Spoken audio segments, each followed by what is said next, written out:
All right. I think we're live.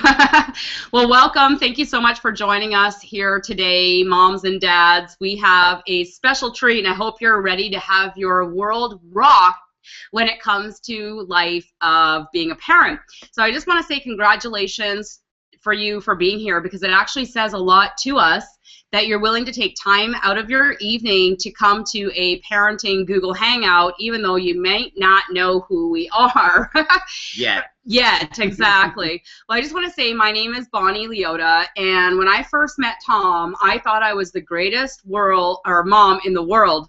I was following Super Nanny's timeouts, and I always made sure to discipline my kids, and I made sure to spend a lot of time with them, and I thought I was following everything to the letter, but I ended up with kids who were like a little bit defiant, unruly. I had a couple diagnosed or labeled ADHD, and one labeled ADHD as well as Oppositional Defiant Disorder. So I can totally relate if you are there with unruly kids kind of pulling your hair out, being all frustrated. So we're going to introduce you to pure magic when it comes to parenting later on in the presentation. But first, I want to explore some current parenting methods that we're using. And so Tom, and I'm going to introduce Tom here in just a few minutes, but we're gonna share just a little bit. What is it, every time we go outside our front door, we can hear the neighbors, or every time we go to the mall, what are some very common statements that you hear parents making to their kids? Do you want a timeout? Definitely. Do you want a timeout? Get over here, because I said so. One. One, we all know magic, 1, 2, 3. We all know the methods of timeout. We all revert to probably yelling when we get really frustrated. And so the only reason that you would get really frustrated is because you're lacking tools. It would be similar to trying to chop down a tree with a dull axe. If you were able to sharpen the axe, you could cut down the tree a lot faster. So I've learned from working with Tom here, I've learned that parenting does not need to be stressful, and it does not need to be frustrating. It can be something that's pure joy, happiness, harmony with your kids, beautiful relationships. Tom, a lot of things that I see when we research parenting online, one video that I watched a couple of weeks, in fact, was from Love and Logic, basically, and it was saying that the child's bad behavior would be the cause. We've all heard of the law of cause and effect. So it's saying that the child's poor behavior would be the cause, and the parent's reaction would be the effect.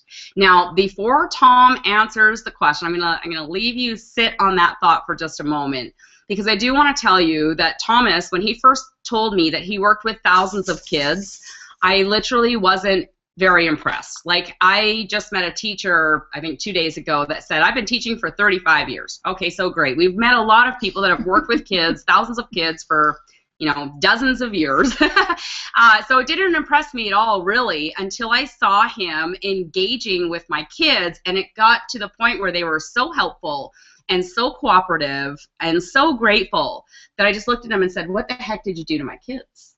And then he told me that he ran a martial arts school, and that he had made a decision in 1994 to never use the word no or dictation or punishment to teach his students, that he would find a way to guide their behavior, and he did. He guided their behavior and never used the word no with a kid almost for 20 years now.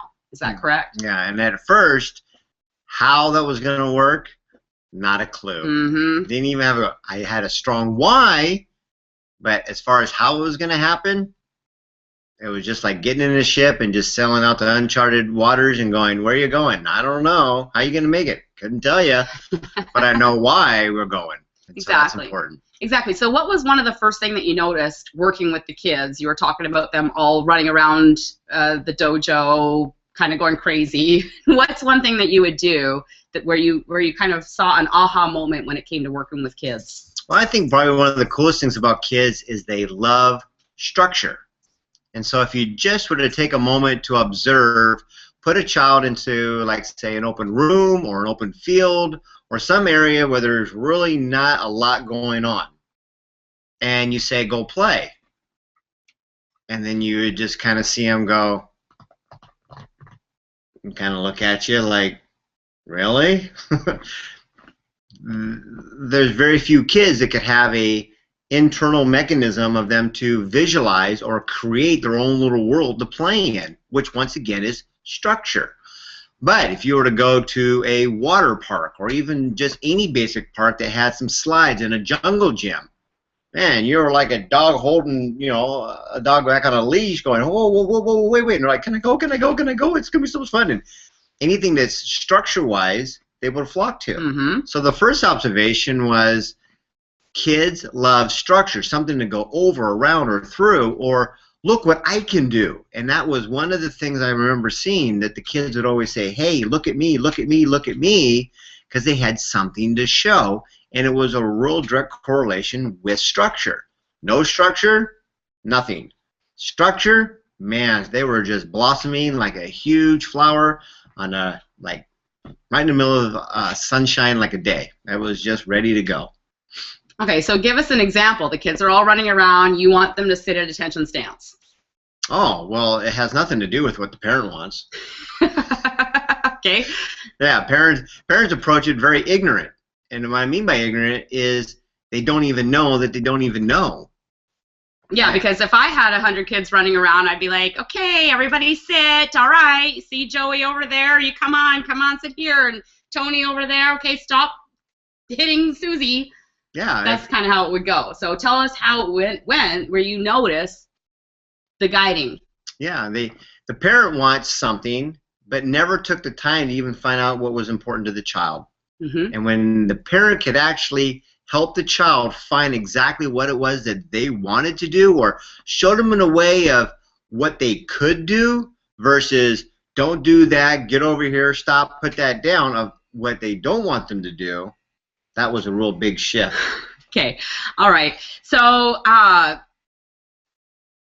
authorities of parenting have been looking for ways to get along with children since really the beginning of time. And if you do any research on parenting, we can go back thousands of years. And what did they use to teach children all through the medieval days? What was that, Tom?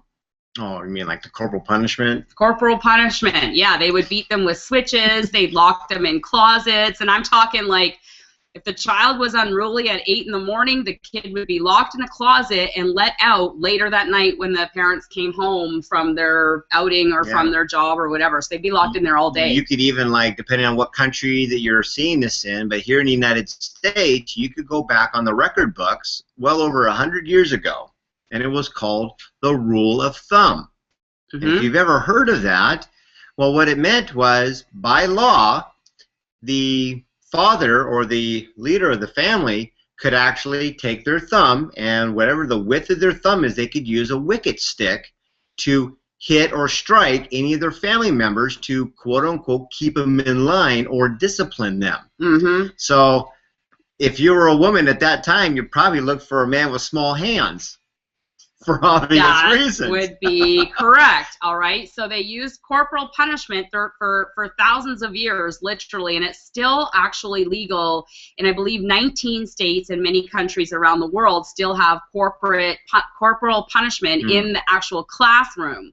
And it wasn't until, well, in the 1920s, parents were taught that kissing and coddling their babies was bad parenting. So if you were a parent only less than 100 years ago, you wouldn't even pick up and kiss and coddle your baby. Could you imagine that? Oh my gosh. So Dr. Spock in 1946 finally came out and said, moms and dads, it's okay to hug your baby. In fact, he taught parents to kiss, coddle, and respond to their baby's every whim. So that was in 1946. So your grandma and grandpa, if you were to ask them, and maybe even your mom and dad, how they were raised, they were probably spanked, yelled at a lot, locked in closets, and that would have been really normal. Yeah, and what was the name of that book that Dr. Spock came out with? Baby and Child Care. Dr. Spock wrote 1946, Baby and Child Care. And so he introduced, you know, loving your kids and responding to them, but he didn't put any kind of like transition of more responsibility. He talked nothing about teaching life skills. And so parents in the 1940s and 1950s who were beat by their parents made a decision to raise their kids by kissing and coddling and responding to them and dressing them up in pretty clothes. And 1950s came around and competing with the Joneses, and that's when the term terrible twos was actually coined. It wasn't until the 1950s. Right. All right. And it wasn't. That was the time when you would have the strict dad and the overzealous, loving mom. Mm-hmm. So there was a segregation that shifted to where the mom was just give, give, give, give, give, and the dad was like, yeah, just like stern as a board. And that was a really an interesting. So now you've got the child getting the two extremes as that transition was happening. So many of us that are parents can probably go, yeah, I do remember that. Dad, I think I got one hug my whole life, and Mom was just smothering me with everything. So, yeah, interesting time frame. Yeah, very interesting time frame. Okay, so then, now I know this kind of might get confusing, but you can watch this over again. So then, about 15 years later, the permissive attitude of the 1960s took over, right? And Dr. Spock was blamed for the permissive attitude, and corporal punishment was talked about and brought back into play in the late 1970s. So one conversation that I hear a lot today, and I see it all over social media, is, well, number one, why won't my kids listen to me? And number two is parents are looking for a little bit of respect. Today's children are labeled more than any other children in the history of mankind with behavior disorders and mental health disorders. So if you're raising a child with ADHD or oppositional defiant disorder or Asperger's or something like that, you might feel like it's kind of normal. You might feel like that's kind of the way kids are going these days. I've even heard or read a comment saying that it was the next trend. ADHD is the next trend. And I'm thinking it's a little off the mark. It doesn't make sense that 61% of our kids are being diagnosed with mental health and behavior disorders in today's world. With everything that we know, we're in the information age, and it's off the mark. It's not okay. It's wrong. So I have a question. What if all of the pediatricians and psychiatrists and philosophers of the past were looking for the solution for well-behaved kids on the wrong side of the coin, right? And so I'm just going to ask you to humor me for a minute, because when we start talking about this, some moms and dads get a little bit emotional, and that's okay. Get emotional and even get upset if you want to. It's really nobody's fault. Like I said, they've been looking for better ways since the beginning of time, and Tom's the only person that I can find, and I've been diligently looking online for 3 years for other people that have done preventative studies or studies with only positive and proactive guiding children, and Tom's the only one. So what if kids are not born defiant? What if they aren't acting out? What if they do not know how to communicate with you? What if they're lacking life skills? What if that could be the case, where we look at a child and we label them terrible twos, we think it's normal, which is what I used to always think. And so when my children would have these temper tantrums, I would have no idea that something was off the mark. But what if the temper tantrum was like the light in your car when the engine light comes on or when the oil light comes on? Yeah, like one of those warning lights, like check engine. Like check engine light. I don't know what it is, but whoop, there's something wrong. Something's off the mark. Couldn't tell you what it is. Exactly. But better do something soon. That's not something that you should ignore. Definitely. No, it's like the siren going off, and this and this is where we're asking you to humor us, right?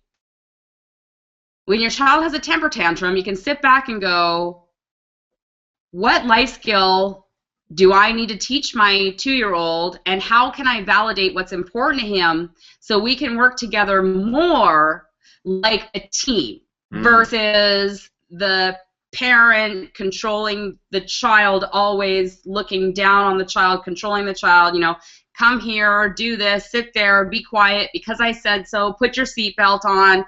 It just gets to be a habit of dictational, and it's not you, it's our society right now is very, very dictational. Even when you go to the lake or you go to the library or you go to the pool, you'll see no running, no diving, no this, no that, no this, no that, and the whole sign will be full of no's. can I go in the water? So, Thomas, the first day we were in the vehicle, and the 2 kids were in the back, age 6 and 9. And these are 2 kids that I could ask to clean up their mess or clean up their room, and they would blatantly ignore me. I know you have no idea what I'm talking about, right? Okay. So I would end up doing the jobs all myself. But this one day we were in the vehicle, and we pull up into the driveway, and I know that Tom had been communicating with the kids before we got home. But they would not get out of the vehicle because they were too busy cleaning it. They were organizing it. They even had the cloths out, and they were wiping all the seats down, and they were really taking a lot of pride in what they were doing, where I couldn't get them to stop cleaning. And I looked at Thomas, and I'm like, what the heck did you just do to my kids? Why are they so cooperative and helpful and happy, and what's going on? So what did you do, Tom? Well, first, they shared something that was important to them, which was being able to play a game on a cell phone.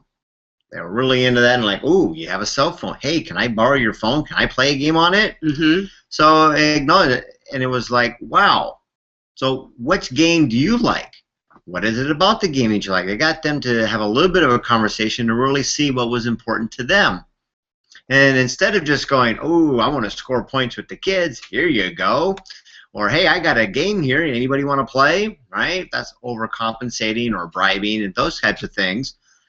I asked them a real simple question. I was like, well, the best way to play the game, find something or do something that would put a big smile on your mom's face. And that's all I said. And all of a sudden, the child's intuitiveness, that is their intelligence, that could tell you 100 reasons why something didn't get done, some couldn't get, some couldn't be done on time, or any excuse possible, all of a sudden shifted to showing their intelligence of what a parent would love to see just one time. Mm-hmm. And so what they did upon themselves, they actually cleaned out the back of the whole car. And he started while we were driving, pulled into the driveway, obviously still going. Mom went inside the house, asked, where's the kids? Oh, they're still out in the car. And she's just like, yeah, I could just see the thing like, okay, now I got to go get them just to get them in the house. She comes out and she goes, what are you guys doing? And I go, she said, like, get in the house. Still that dictational thing, right? Oh, yeah. And they're like, sorry, we can't. We still need to finish cleaning out the back of the actual car. And that's what made Bonnie go, wait a minute, what did you just do to my kid? What did you say to him? Because I was in the car the whole time, and something's not right here. Yeah, well, that was the first sign, and I started seeing these little instances of happiness where I would be like, hey, Zach, it's time for bed, and I'd be as nice as possible, right, because I have a guest in the house, and I'm trying to show off my skills. I still don't know Tom's experience, and my little guy's 6, and I said, hey, it's time for bed, and he went immediately into whining. I know that you know what I'm talking about. And so Tom comes around the corner, and he's like, hey, little guy, would you like to go to bed now or in 5 minutes from now? And it was something like that. Now, 5 minutes, or 10 minutes from now. Gave him a few options. And you could see my little 6-year-old go, and he's thinking, and he makes his choice. Guess what he chose? Guess what he chose? 10 minutes. Well, if it was 0, 5, or 10, they're gonna choose 10. They're like, it's textbook. They'll choose 10 every time. So he did, and then Tom took it an extra step and taught him the life skill of finding the clock, where the hand on the clock is, where the hand on the clock needed to be, and then made Zachary completely responsible for his own bedtime. And guess what? My ADHD, Oppositional Defiant Disorder, little 6-year-old, at the exact right time, comes running up the stairs, gives us each a hug, and went running to bed, and that was it. He went to bed all by himself happily. And so these are the little instances that I started to see that made me really notice the work that Tom had done. 18,000 hours working with thousands of kids without ever telling them no. There is definitely something to that, where he could take out over 100 children at a time to the mall, and they would all stand at attention stance like this. And I'm just thinking, well, why does he get to have all the fun with all the kids, and us moms, we get to stress out all day with all the kids? So I took all the knowledge out of his head and we put it into a book, we put it into an online program, and now we're going to be bringing you these Google Hangouts every single week, because whether you end up buying our program or not, that's not our mission. It's there to help you go to another level. It's there to help you, acquire all the tools and the key words and dialogue and language that Tom developed over 20 years. But you can come to these Hangouts and catch a few little tips here and there that might make all the difference in the world for you, and that's where our heart is. If we can bring some answers to you and have you live a more peaceful, happy, and joyful life with your kids, and you're raising a generation of children who are going to be strong and confident and decision makers and leaders because they're learning life skills, well, heck, that's enough to change the whole world. It's very, very powerful. Yeah. All right, so I want to talk to you first before we get into the tips, and we are going to give you some tips to go home with today, but we're really working on your mindset, because it really is a mindset shift where, if you listen to Dr. John Gray, yes, you know him from Men Are From Mars, Women Are From Venus, but he wrote a book, and in that book he says, well, if you're taking a 4-year-old to the store and you want the 4-year-old to be good, if the 4-year-old starts having a temper tantrum, well, pull out their favorite chocolate bar, give them half, and then promise them the other half at the end of your shopping trip, and you'll get a compliant child. Okay, well, maybe that you might get a compliant child. However, go ahead and tell them what that would train the children to do, because I feel like there's fingernails going on a black chalkboard right now thinking about that. The child's being trained on, candy bar. All I have to do is act out a little bit. Half shows up now. I can act out more, and I'm going to get more. Yeah. And it's a real simple cause and effect. Goes right back to that universal law, cause and effect. Right, and let's finish our point there too, because cause and effect. Parents are being taught, I was taught as a parent, that my child's behavior was the cause and my reaction was the effect. So parents are really being taught to react with compassion and love and give your kids hugs, and I'm sorry, it's off the mark. You're being taken down a path that is not going to serve you or your children. Yeah. So let's bring you the truth, the facts. Okay, the cause is what, Tom? The parent or the child?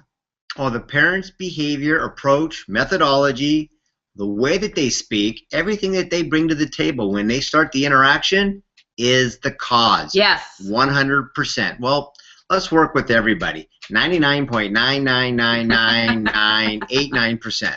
Fair enough? Right. And it's easy to see. We'll give you some undeniable truths, right? Who's older? The parent or the child? Well, which one came first, chicken or the hen? I mean, yes, exactly. It's the adult. Right. Yes. Who's responsible for raising children? Is it the child or is it the adult? Well, if we follow any kind of laws, here in America, the government doesn't even believe that you are capable of making a decision, aka being able to vote, until you're 18. So from birth to 18, you don't legally have a way to make a decision. There's some training in there. Yes. And that's really, really key. So the adult is the actual cause, and anything that you get from the child, whether it's good behavior by your definition or terrible twos, horrific threes, teenager rebellion, label it what you like, that's the effect. Yes. 100%. Wait. Yep. 99.999. I would put my life on it. I would stake my life on it. Well, you know that you've always heard that you'll know the truth when you hear it. You will know the truth when you hear it, and the truth will set you free. This little aha moment right here, that if you could just look in the mirror and go, I am the cause of my child's poor behavior. Okay, you might not like that. You might not even like us for saying it or for presenting it, but unless somebody actually does, there's going to be no change. Right. There's going to be absolutely no change until we accept that we are the cause, their behavior is the effect. That's the truth. So if you hear any other expert or, anybody telling you that anything other than that, that the child is the cause and you're the effect, I would say run far, far away from whoever it is that is teaching you that. All right, so that being said,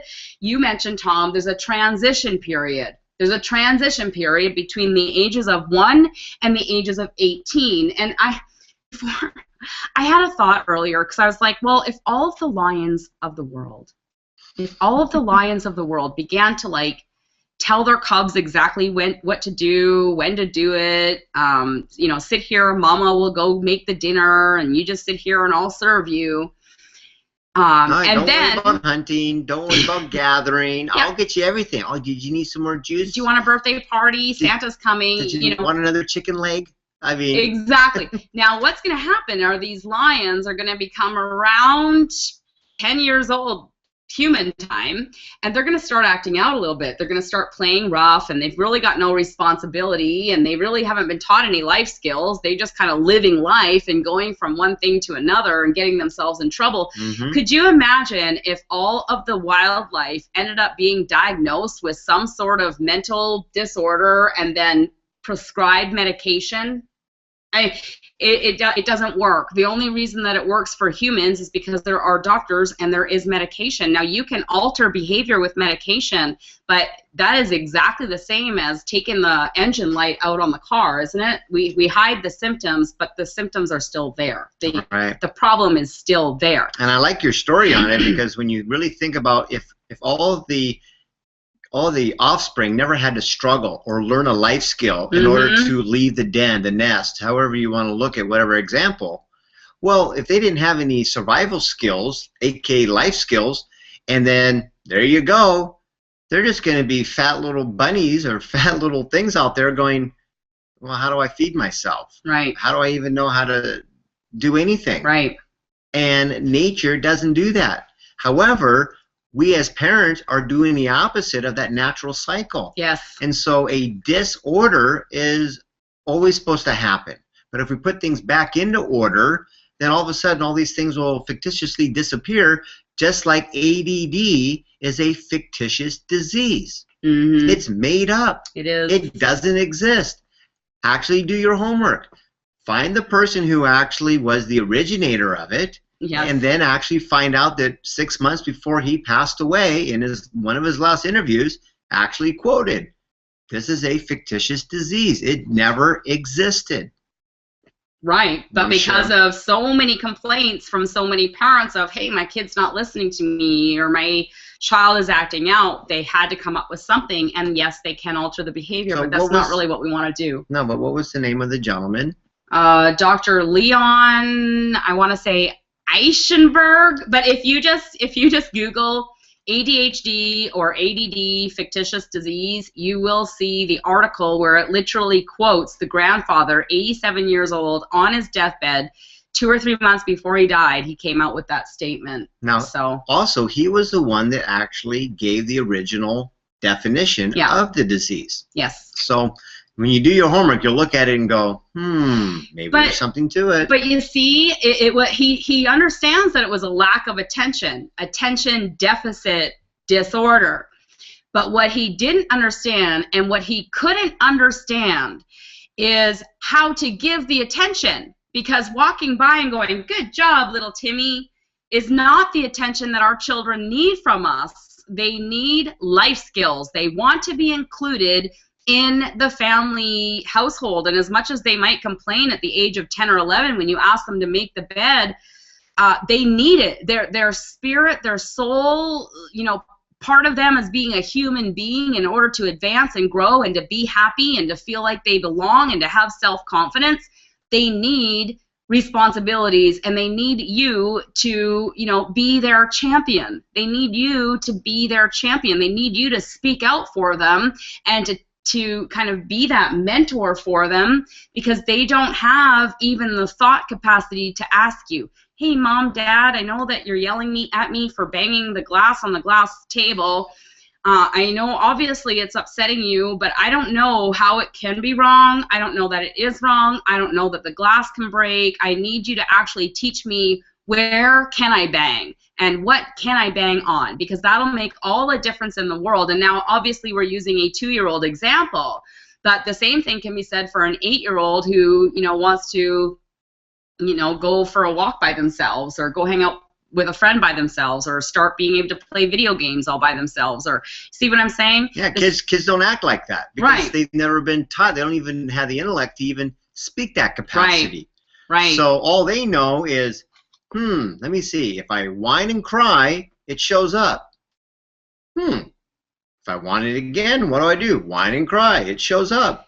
Yeah, and then as they get older and they whine and cry and they start getting in trouble for whining and crying, they're still reaching out for, okay, well then how can I acquire things on my own? Because if you're anything like me, and I was a single mom until 3 years ago, and if you're anything like me, if my kids said I want a bike, I felt responsible, like I had to go out and get them a bike. If I was a good mom and if I wanted them to feel good about themselves, that's what I would do.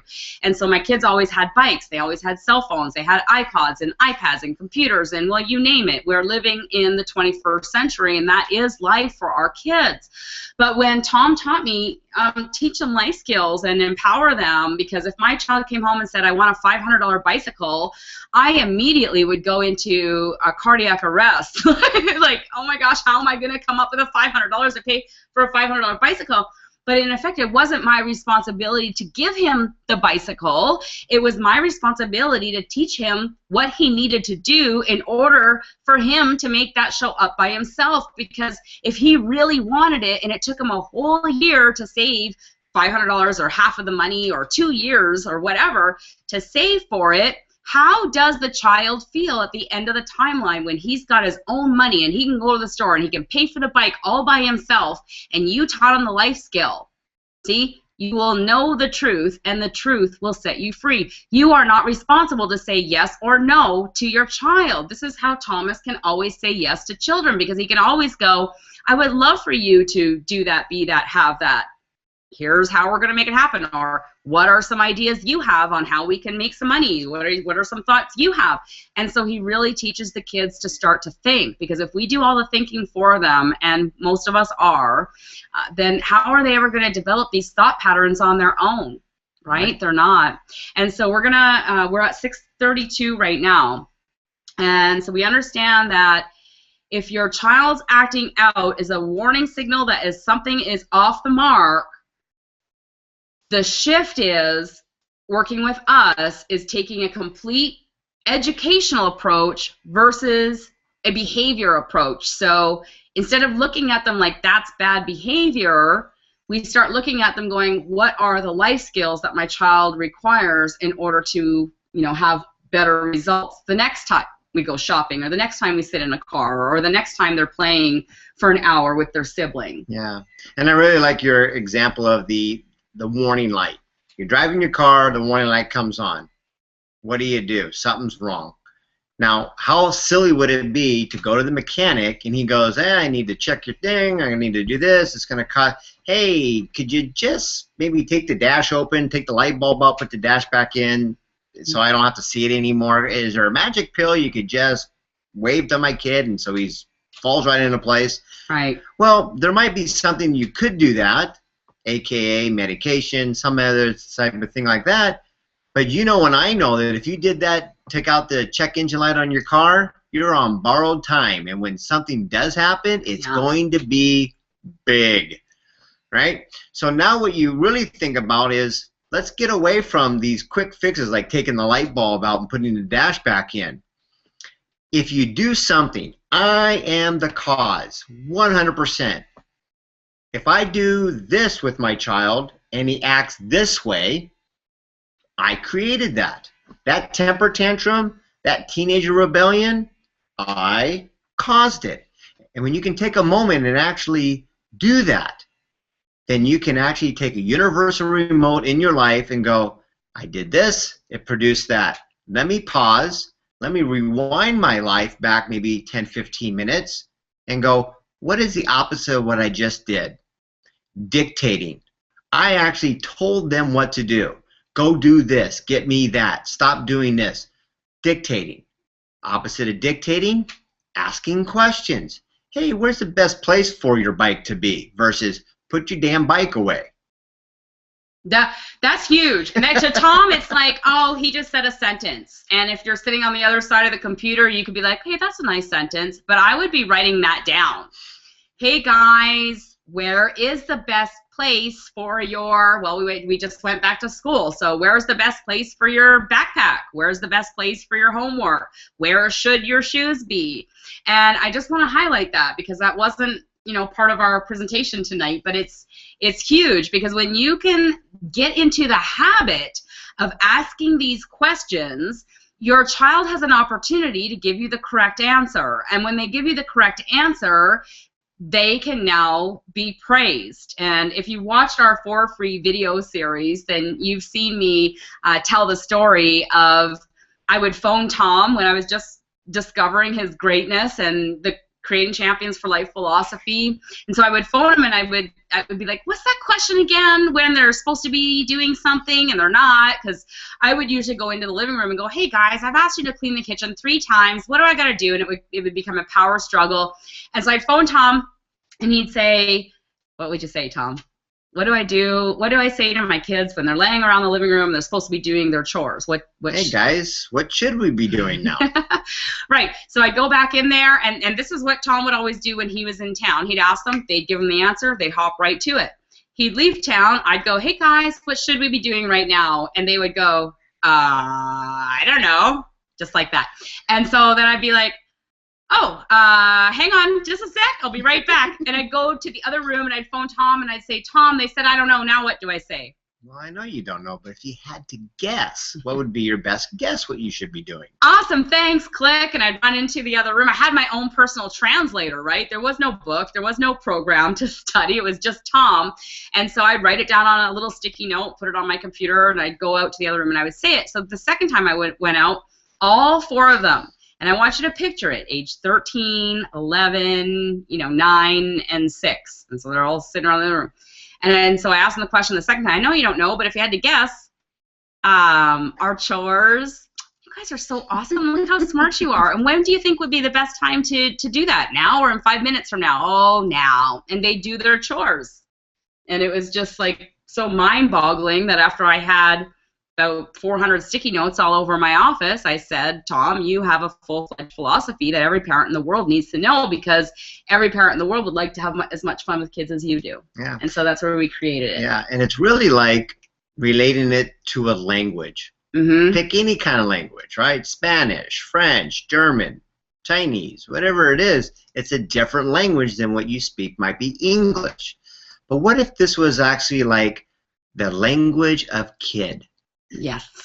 I'm going to study the language of kid because when I go to kids' world, or like if I go to Germany or France, I would speak French or German. If I knew how to speak the language, man, getting around would be awesome. I wouldn't have to always bring a translator with me. Or like in Mexico, I would be like, ¿Dónde es baño? That's pretty important to know what that is. ¿Dónde es baño? And then all of a sudden they went, ooh, a gringo knows how to speak Spanish. But I'm like, right? And so that's what parents are going to experience when they first do this program of learning the language of kids. Yes. They're going to go, oh, I got it. Yeah. What should you be doing? And all of a sudden the kids speak back in kid language, yes. And the parents going, what did he just say? What do I know now? I just asked where the bathroom is. And right. And that's how frustrating, but actually how cool it can be for a parent. But it's like learning the language of kid. Yeah, all you got to do is learn the language of kid, and you will have kids that'll say, okay, Mom and Dad, what do I need to do before I get to hang out with my friends today? Or they'll come home from school and do their chores without anybody even knowing it, and they'll do an outstanding job because that's what you're going to teach them to do. It's all about the environment that you create. Now, obviously, we have 12 modules, 12 hours worth of audio and video and booklets and all sorts of things to help you learn the language. But tonight, we want to equip you with some tools so you can know that like the sun's coming out tomorrow, that what we're talking about is totally on par with your dreams of being a harmonious, loving family. Because I know if you're anything like me, by the time your kids are 13 to 18, you would love to have relationships with them like this, where they can come to you and ask you anything, and they can tell you anything that's going on like my kids do. And I promise you, we rewind 3 years ago, my kids wouldn't tell me anything. They had little secret mom meetings, away from mom meetings in the basement and whatnot. They knew everything about each other's life, but they wouldn't tell me anything because they didn't trust me. I was working against them. I was controlling them. I was the mom. I was the outsider. And now, I let them struggle, and we teach them life skills. And my nearly 15-year-old daughter told me just last week, you know what, Mom, I love you so much. She follows me around and tells me how much she loves me to bits all the time. But this was a special conversation because she said, I just love you so much because you never control me, or you never tell me no. You always empower me with how I can make, I'm going to cry, with how I can make what I need to make happen in my life happen. And that's what every parent would just love to have, that relationship with their kids. But I want to tell you, if you're raising 3-year-olds and 5-year-olds and 6-year-olds right now, and they're being a little bit unruly and defiant, most of our clients right now have teenagers. They're 13, 16, 21, and the number one complaints that we get are, my 18-year-old's dating a deadbeat, or my 21-year-old lives in his car half a block down the street. I don't know what to do. My 16-year-old wants to move out. Are we parenting with a vision of what it's going to be like in 10 years from now? Because the kids don't get better. One of our clients sent us an article a few weeks ago. You might have read it on social media, but it was, my 2-year-old's an asshole. and somewhere in the article, it actually went viral, and she ended up on one of the talk shows or one of the news shows for this article, my 2-year-old's an asshole. But the whole point was that the 2-year-olds outgrow it. Oh, don't worry, in a year from now, everything's going to be fine. They're going to completely outgrow it. But I just want to set the record straight, and I want to tell you that they don't outgrow it. They learn to speak. They learn to speak. They learn to punch walls. They learn to, steal stuff. They learn to rebel in different ways. They don't call it terrible twos. Obviously, our 5-year-olds are not twos. They don't call it terrible twos. But it's just something that they're not going to grow out of. No. That's a myth. That's a myth. And if it was true on any level, just think to yourself, what magic age do they magically know how to do something at age 10? How about 5? Oh, I got it.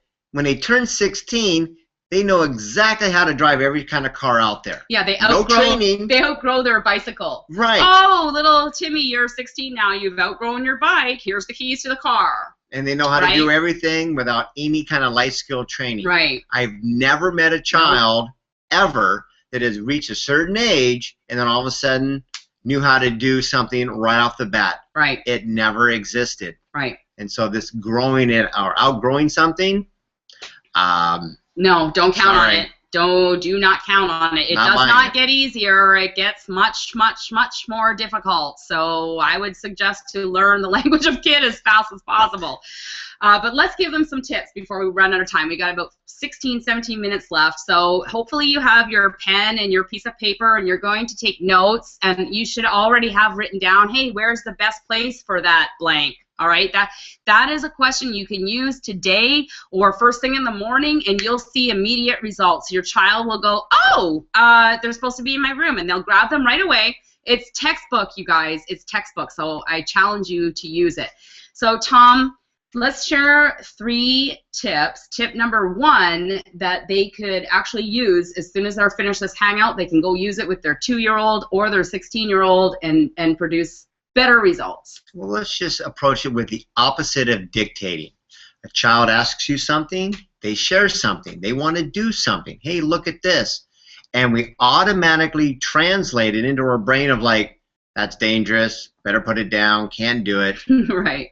And you start to not say yes to have it, but to say yes to acknowledge what they shared. Acknowledge what they shared. Ooh, you want a bike, huh? Or you would like some ice cream, or you want to go over there, or can I play in the park? And you start to frame something in a way that says, I would love you to, or, hey, that's a pretty cool idea. Tell me some more. What about it? You start asking inquisitive questions so they can start to tell you more details, more ideas, more things in their point of view.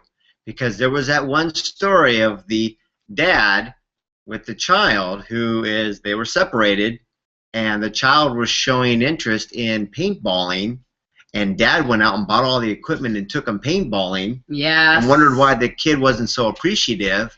But if you would have approached it in a different way, the child just likes paintballing and likes to watch it on TV, not actually be paintballing. And if the dad would have known that, that was a $1,000 decision of his own ignorance and didn't even know that he didn't even know. But if he would have known, boy, I think his life and his relationship could have been a completely different page. Yeah,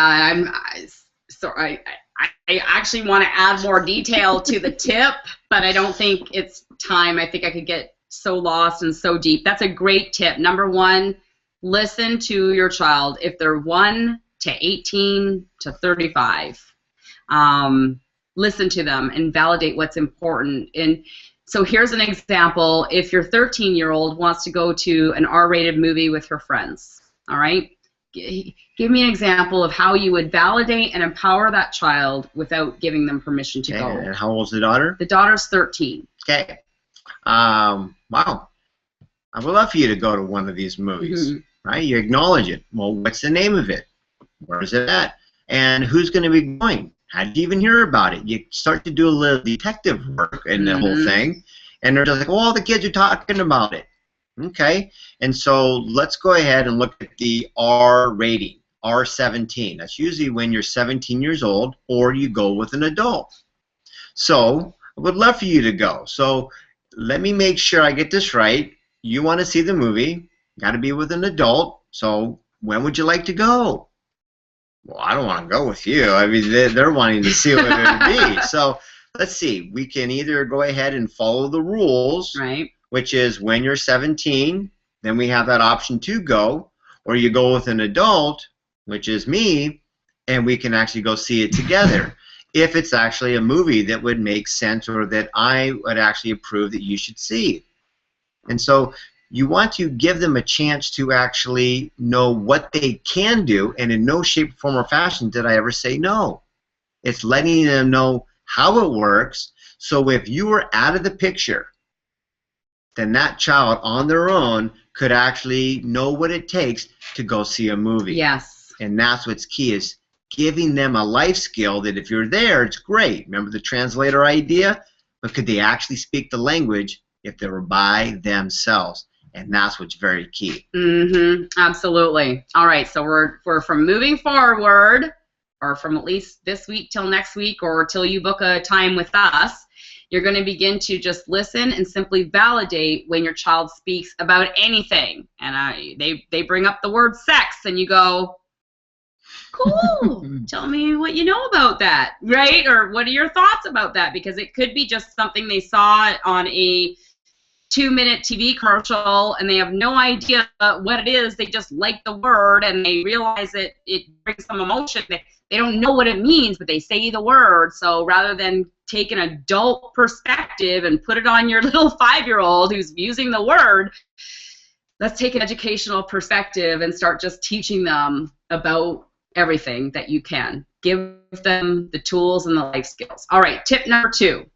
All right, well, let's say like overcompensating. This is where you begin to take away nature's natural cycle to quote-unquote struggle or step up. If a child isn't able to tie their shoe, and you're like, oh, that's okay, here, come here, let me get that for you real quick, and you tie it, and they can go, let's see what this training does.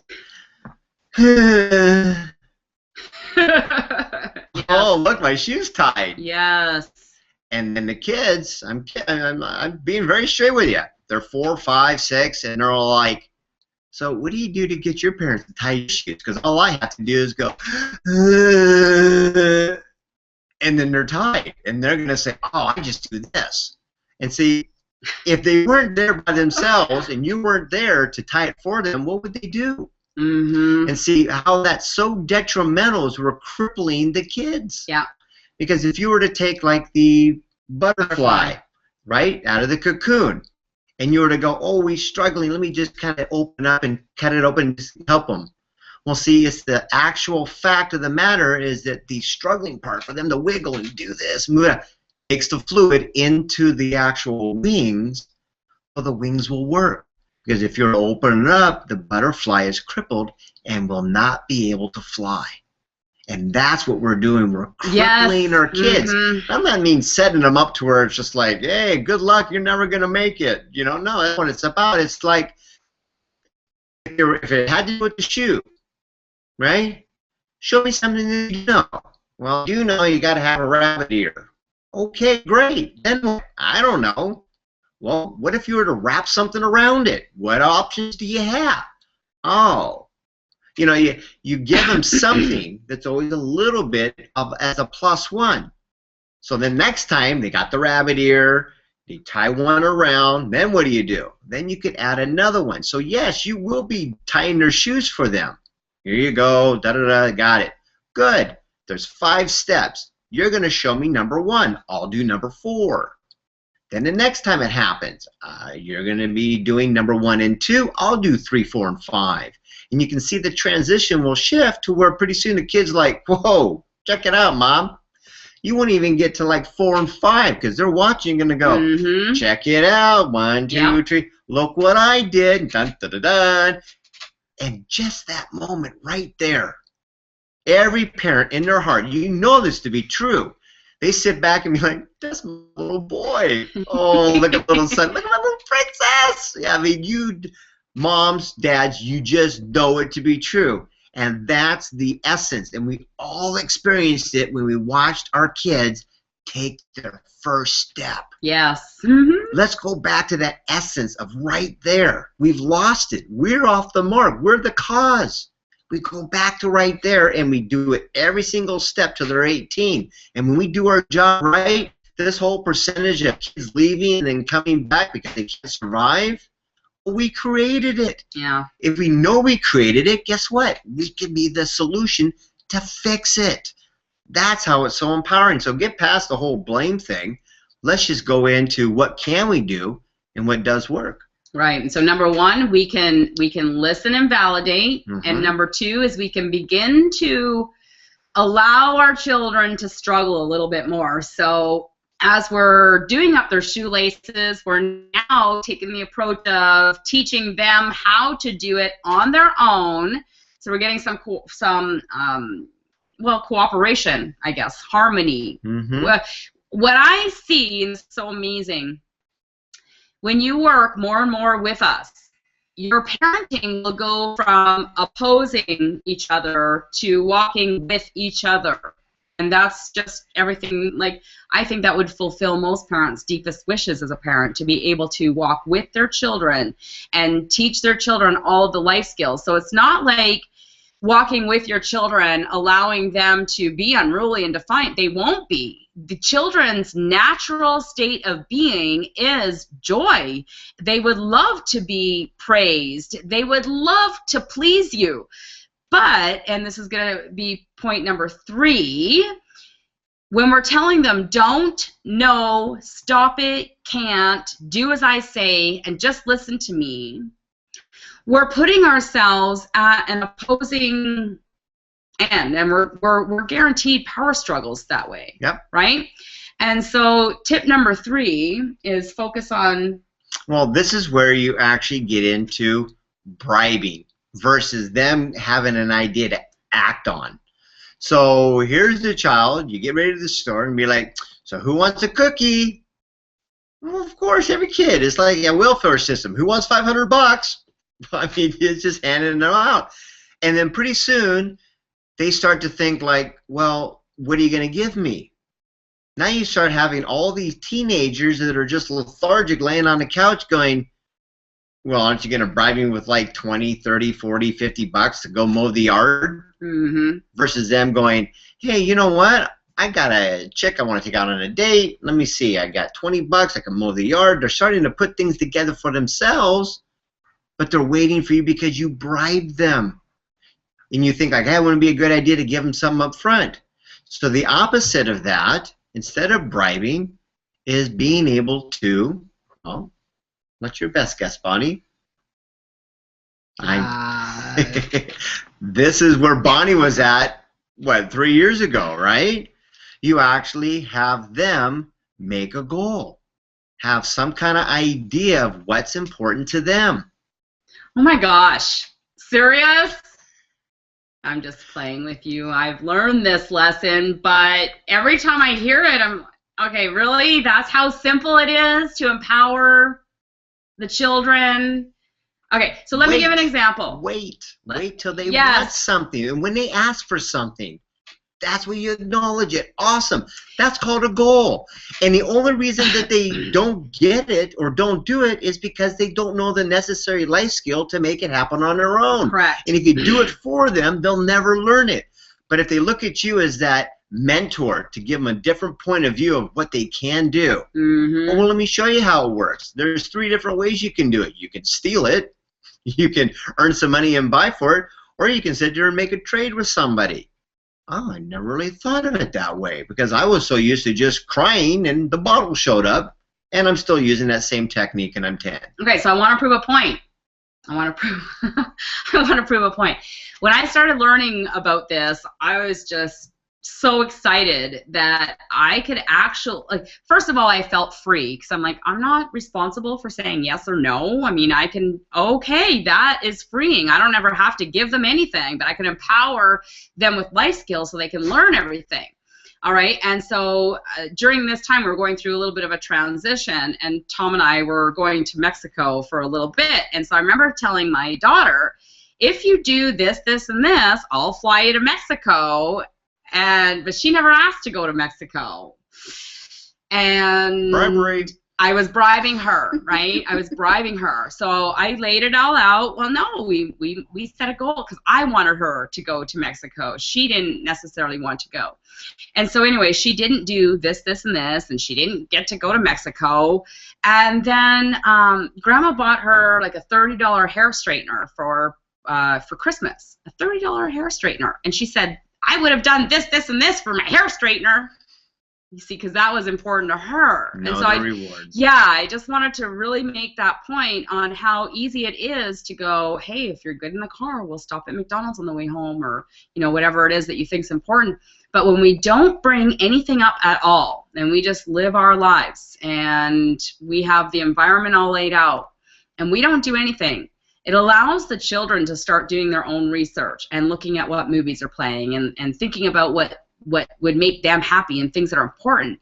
And then that's when they come and they ask, and that's when we can tell them that's a goal. So here's the game. This is really going to come down to the bare essence of what it's all about. They want something. It's called a goal. That's important to them. But we got a job to do, which is to teach them a set of life skills from age 1 all the way up to 18. And they depend on us to do our job. We got to transfer all of this chaos in our own head into their head so they can actually do the things of what it takes. And that's the game. That's the give and take. They want something, we want something for them to do it, and then you start to actually build it together and put them systematically together. Now that's where learning the language of kid is all about. We'll translate a few things like we did tonight. You'll learn donde es baño. Okay, I know where the bathroom is. But anything past that, you're going to be lost like a deer in the headlights until you really choose to actually learn more and more of the language. And that's all it is. The more you learn, the more you can communicate. The kids are going to go, oh, there's one of those smart dads. There's one of those smart parents. They speak kid. Does your parents speak kid? No, mine don't speak any kid. But I like your dad because your dad speaks kid. Yes. Awesome. That was great, Tom. Thank you very, very much for the tips and for the knowledge. And so we're coming up to the end of the hour, and I guess my desire is that we've just infused you with some new thoughts, with some seedlings of thoughts that, hey, there is a possibility that I can control some things, that you can control some things. You are the change that you're looking for. You have all the power within you, within your own mind. All you need to do is be equipped with the right tools, with a brand new, renewed mindset. And so we are offering a 20-minute free consultation for anybody that would love to have help with their children. And all we're asking you to do is just send us an email, support@creatingchampionsforlife.com. Support@creatingchampionsforlife.com. Send us an email with "I watched a hangout" in the subject line, and we will book your 20-minute free consultation. Whether you ever end up buying our program or not, that's not our #1 purpose. Our #1 purpose is to empower you, to empower your children, so that we can actually have a generation of strong, loving, leadership, confident adults who are going to be running our world very soon. That's what we would love to see happen. Do you have any closing comments before we end today's presentation? Yeah, and when you do book any burning desire of what it is that you would love to see your child do, be, or even act, guaranteed results that when we show you the right cause, it will create the right effect. Because if you're looking to create ice and you take water and put it on the stove, you're never going to get there. Right. And that's what we've been doing as parents for way too long. So let us show you some tips and techniques to go from the boiling of the water, change the cause, all of a sudden you're making ice cubes, and all of a sudden parenting is fun again, just like it was when you saw your baby take their first step. Absolutely. We can't let this guy have all the fun with kids and the rest of the world has to power struggle with them, right? So be sure, send us an email. We are everyday people just like you, wanting the best for you and your kids, and we just encourage you to communicate with us. Support@creatingchampionsforlife.com. Thank you very much again for joining us this evening, and we'll see you next time. Bye for now. Bye for now.